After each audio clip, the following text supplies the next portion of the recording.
C'est pour témoigner de ce que j'ai vu au camp de Buchenwald lors de mon séjour en Allemagne avec le collège, qui a pu avoir lieu grâce à une grosse implication de la part de la mairie de ce clan. Le jeudi 24 avril dernier, avec les 29 autres élèves qui étaient présents avec moi durant ce voyage, nous nous sommes rendus au Konzentrationslager, camp de concentration en français, de Buchenwald, situé à une dizaine de kilomètres de la ville de Weimar, dans la forêt de l'Ettersberg. Et bien au-dessus du silence, j'écris ton nom. Sur mes refuges détruits, sur mes phares écroulés, sur le mur de mon ennui, j'écris ton nom. Sur l'absence sans désir, sur la solitude nue, sur les marches de la mort, j'écris ton nom. Sur la santé revenue, sur le risque disparu, sur l'espoir sans souvenir, j'écris ton nom.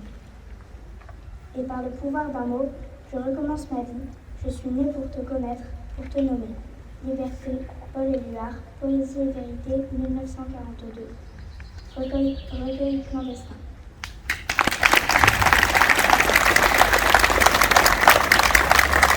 Tandis que les rayons de la gloire font une fois de plus resplendir nos drapeaux, la patrie porte sa pensée et son amour d'abord vers ceux qui sont morts pour elle. Pensez vers ceux qui ont, pour son service, tant combattu et tant souffert. Nous célébrons aujourd'hui solennellement le 80e anniversaire de la fin de la Seconde Guerre mondiale. Une guerre qui a meurtri les peuples d'Europe à cause d'une idéologie raciste et mortifère. Une idéologie nazie combattue avec force et vaincue par les mouvements de résistance, les armées britanniques, américaines et soviétiques.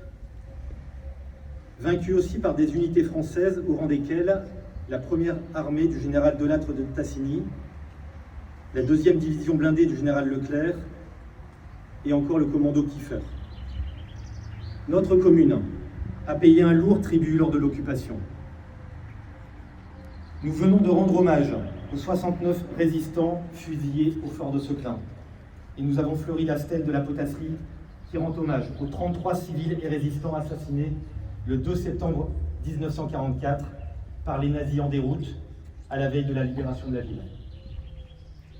Rendons hommage aujourd'hui à tous les résistants venus de différents horizons politiques, français ou étrangers, et grâce à qui nous vivons libres aujourd'hui, en paix dans les frontières de l'Europe depuis la fin de la Seconde Guerre mondiale.